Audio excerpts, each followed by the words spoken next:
Hi there, welcome to the seventh part of the Sugar Do Bonina Quilt Along Between the Lines. It's already time for a new row. Today we will be doing row 1. Completely at the top here, row 1, it's called Zigzag Stack. And we will be doing that with foundation paper piecing. Hi there everybody. Lovely that you were already here waiting for the live to start. Let's see.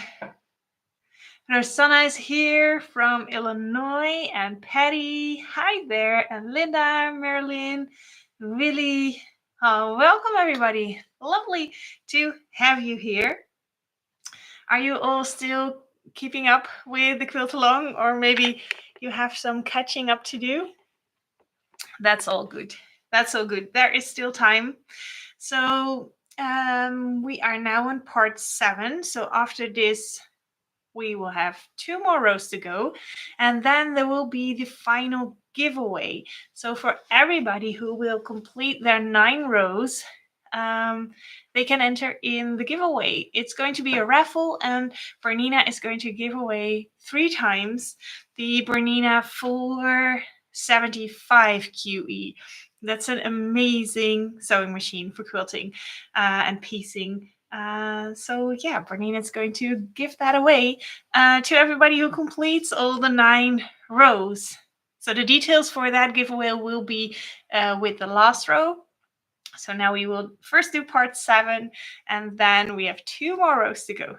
So I almost prepared the wrong row for this live, but luckily I found out this afternoon. So I am prepared for the zigzag stitch. So I saw one question coming in on the Bernina blog. If you already have a specific question about this row, please just put it in the chat so I can answer it during the live. And then I guess we will first chat about cutting the fabrics, and then the two different ways of sewing, the options that I gave in the blog post. And then we will just do some sewing. It is foundation paper piecing technique, so we already did that a few times. But yeah, let's get into that. So the first question that got in through the blog was also about cutting the fabric. So I'm just going to flip the camera, and then we will start with that. Let's see. First flipping the camera and then moving it up a little bit. There we go. I have a lot of light and shadows because it's already getting dark so early. It is only 4 o'clock over here in the afternoon, and it's already getting a little dark. Yes, so this is the pattern, as you can print it from the website. You can download it from the blog and print it. And when you print this on letter format, that paper is a little bit shorter, then it might be that a tiny part of the pattern will be chopped off, but you can just extend those lines and then draw them in yourself so you have the complete pattern. Let's see. So first, let's cut some fabric. So we actually have 3 shapes. You have the triangle in background, and you have these strips, slanted strips, and you have this half triangle over there. And it depends on which one of the 2 ways you pick to make your row, how many of those half triangles you need. So one way to make your row is to make it in one super long strip. And the other way is to make it in 5 blocks. So one block would be 3 of these sections sewed together, and then you make 5 of those blocks. Yeah, so those are the 2 different ways. We'll chat about that later a little bit more. So I'll just put the pattern aside for now. So on the blog, I already showed that you can cut strips that are 1.5 inch wide. And from that, you can easily cut your colored stripes. So these parts. So if you cut strips that are 1.5 inch wide, it's really easy to cut these strips. And when you use a folded double or 2 layers of fabric, then you already have the mirrored pieces because you need them in both directions. As you can see in the pattern, you need it in this direction and you will need it in this direction. So with such a strip, it's easy to cut a lot of these little pieces. And I am doing now the green row. That is for the blue-green quilt, the teal green quilt. If you're making the rainbow quilt, you will be making this row in pink, of course, because it's the top row. Yeah, but for the green blue one, it is in green. So there's a few of these pieces, so that is how you cut that. And then the question was, but how do you then efficiently cut the background pieces? So these triangles. And for that, you can cut a strip of about 2 3/4 of an inch. And as you can see, this is 2.5 inches wide. So when you would do 1, 2, well, no, this is 2 inches wide. So when you would do 2.5 inch wide strips, then it's just big enough. So when you do 2 3/4 inch strips, then you have enough room to cut your triangles. And you can start with one of the half triangles that can go on the side of the row, and then you can just cut these triangles from a strip like this. So that is how you can efficiently cut your fabrics for this row, and these pieces are all you need. Okay, let's put this away. I always have such an explosion of fabrics and scraps and pieces after the lives. It's always nice and messy over here. Yes, I had a pen, and that was, yeah. So if you're going to sew you're going to sew using the pattern, you can do it randomly where the fabrics and where the accent fabrics are going to go, but you can also follow the pattern. So you can print out one of the images and then you can see where am I going to put the fabrics and where am I going to put the accent fabrics. And maybe it's nice to also put that on your pattern. But then you just need to remember that your pattern is going to be mirrored. So let's see. Then this piece here, this number 2, is going to be this piece. Because when you mirror it, that is going to be here. So if I want to mark that, like this is going to be light, this is going to be dark, light, light, light and light, and then I have done 1, 2, 3, 4, 5, 6. Then that first block is up to there. So then I know which colored fabric I'm going to put here, and then it's easy for sewing. Then you just pick one from your pile and then you sew. So that is how you can prepare your pattern piece. So this is when you want to sew blocks. Then you make sections like this. But what if you want to sew in such long rows like I did over here? How are you then going to make this pattern? Well, then you are going to get the paper that you want to trace it on. And of course, without the fabrics, you lay it over your pattern and trace it up to here. And then when you trace it up to up to here. And then you just move your section to the beginning of the pattern. Then you line up this line with this line. And then you continue tracing until here. And then you move it over here. So then you make one continuously long row. And you need to do that 5 times. So 5 times this piece is going to be a complete row. And then when you have 52.5 inches without seam allowance, then that's going to be the end of the row. But yeah, that is how you can paste those pattern pieces together into one big row. Yeah. So, and you can just pick whichever method you like. I think an advantage of this one is that you can keep sewing and sewing. But a disadvantage is that you have such a big thing to work with. And one thing that helps to make this kind of manageable, let's say that you've sewn up to here, so this is still your pattern, and the other side is already sewn with fabrics. I would then just roll up both ends like this. So you roll up the pattern piece and you roll up the fabrics that you've already sewn.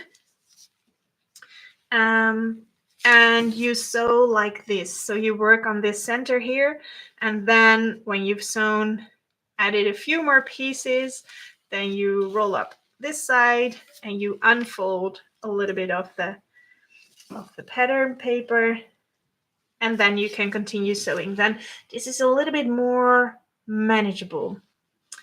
Yeah. So that's a tip that I can give you if you want to do the long rows. So let's sew this piece of the section. I'm just going to check if there are any questions popping in. Let's see. Sabrina still wants to start the whole quilt along. Oh, that is lovely. Yes, please do so. I think it's really fun. Ricardo is here from Frankfurt. Oh, my brother lives there. That's wonderful. And Rosanna is shocked that I have finished the rows. That is wonderful. Oh, that's such an accomplishment if you are all up to date. And Rosanna also says, thank you for the reminder about mirroring the pattern. Yes, I accidentally did not take notice in that. So when I had these 2 first rows done, then it was mirrored. So then the third one, I just did some freestyle filling in of the colors so that so that it still looked a little bit random. So it's all good since it's so randomly placed where those accent pieces are. I think the only thing you need to pay a little attention to is that they are not all above each other. So when I noticed that my second row was the wrong way around, I just took the third row and filled it in kind of randomly so that it matched together nicely. But yeah, foundation paper piecing is always mirrored. Sometimes it doesn't really matter, but sometimes it does. Okay, so let's just do some sewing. Let's see. So mirrored. So this one is not on this side, but it's on this side. Let's see. Is this piece 1? Nope. This piece 1. Yes, this is a piece 1. And then piece 2 is light. So that is going to be this one. But then we need the mirrored one. So would this look good? Yes, that is what we need. Okay, and then for the first piece, I am just going to fold over my line. Then I'm going to place the first one with the right side down. Place my pattern piece over there. And then I'm going to take my second one with the right side up and line that up. I always think that first 2 pieces are a little bit fiddly because you have to now move it to your sewing machine and it can easily shift. So if you want to stick a pin in there, I completely understand. That does make it easier. There we go. Lovely. I now oiled my machine before the live video. It makes so much less noise than last time with those long strips. My machine was rambling a lot. So I'm using a nice tiny stitch. I have my stitch length on 2, but you could even go smaller because that makes it way more easy to rip out the paper once you're done. And then, yeah, it's just the paper piecing that we've done a lot of times. And it's nice to pre-cut your fabric for this one, I think, because it's just long rows. Ooh, let me give this a press so it stays nice and flat. It's just long rows of sewing, so it's really nice to have everything pre-cut so you can just go and sew and sew.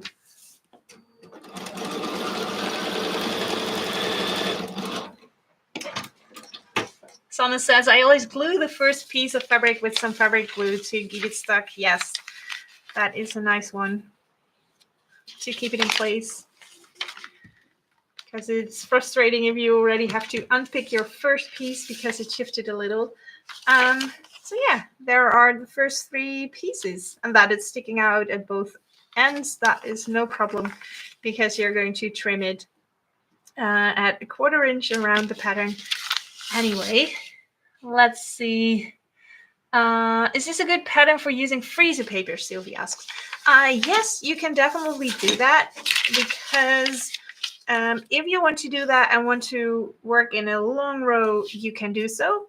And then when let's say you've sewn all the way up to here, then you unpeel your freezer paper, and then you just have to reposition your freezer paper. I know I'm saying that. I think it can be tricky because, yes, because the edges are not already done. They are not already cut at 1/4 inch. So if you would move your freezer paper and make one long row, then it's maybe hard to decide where exactly am I going to reattach the freezer paper. So for this one, I'm not sure.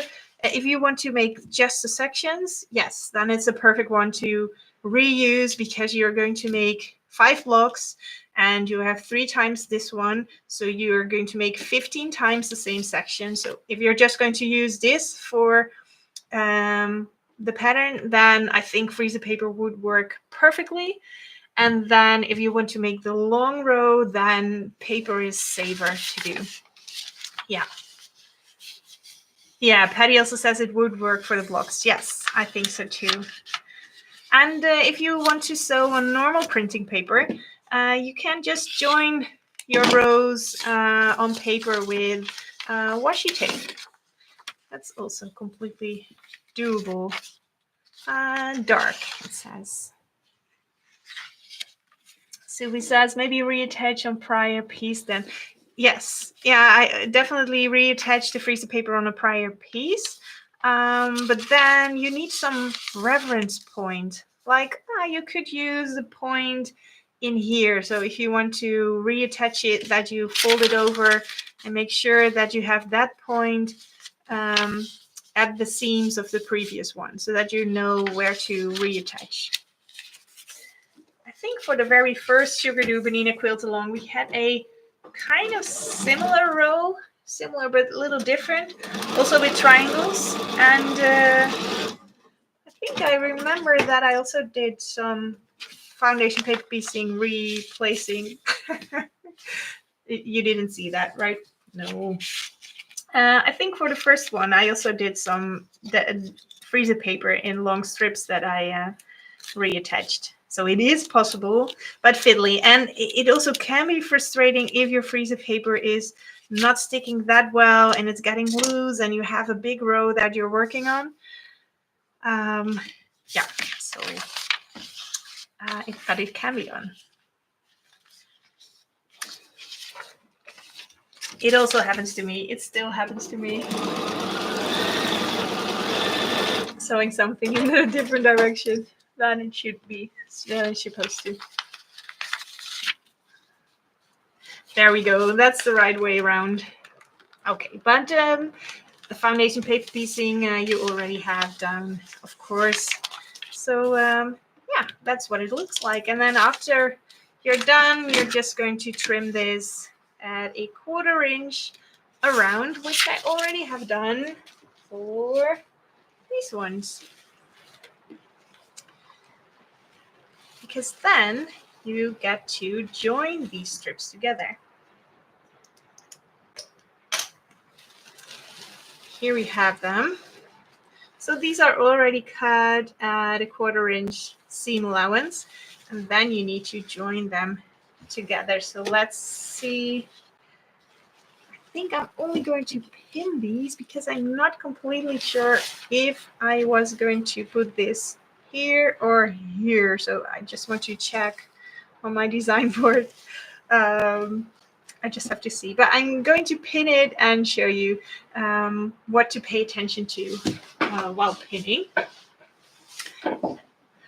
Let's see. So when you want to join these two, there are some points that you can pay attention to. So as you can see here, you have kind of matching points on those places. And sometimes that works really well, and other times it just, well, it shifts a little, and yeah, it's not really matching. Well, the last one is then matching again. But those are the points in this row that you want to pay attention to. So when you flip over and want to join these, you can just use a lot of pins to find that placement. So you pin it in here, in the corner over there. There we go. And then you find the spot that is going to be this spot to match up those points. And the thing is that it's easy to then shift your fabric so that that pin isn't perpendicular to your fabric anymore. So what you want is to hold the fabric together and make sure that that pin is perpendicular to your fabric before you exchange it for a flat pin through the same spot. So then you know it's going to stay at the same spot. So what happens if you're sticking in your pin and you're sticking it in through the other side? So let's just make this way and check it real quick. And we can see that that is a lovely matching point. I haven't sewn it, of course, but just by sticking in a pin. But what happens if you have placed that pin really nicely in both points, but then you have it, well, not perpendicular before you stick in the pin? That means that your pin has shifted. So when I now remove this, let's just pretend that we're sewing over here.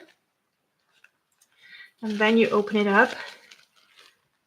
See how that shifted? So this is now not matching anymore. So when you are lining up points by the use of pins, it's really important that you keep your pin perpendicular is the right word, right? That it's in a 90-degree angle with your fabric, so that your fabric is nicely on top of each other and the pin is, well, not to the left, not to the right, but just in the middle. And then you stick it in a pin that is flat. Yeah, so the more points you match, the more points you stick pins in to match, the better your result would be. I think I was a little sloppy with attaching these first two rows to each other. Yeah, and when you only do one matching point every now and then you have a chance that these in the middle, so here's my first pin and now I'm sticking a pin in here. So when you do it like that, you have the chance that these are not going to match. So yeah, the more pins, the more precise your result would be. Let's see. So yeah, when you do a lot of these pins, then you just can sew. And after the sewing, I always love to remove this paper from the seam at once. So before you fold it open, well, first check if you did a good job. But if you did a good job, first remove the paper from the seam and then fold it open. Yeah, I think I'm going to flip the camera because that is the practical things that I wanted to show.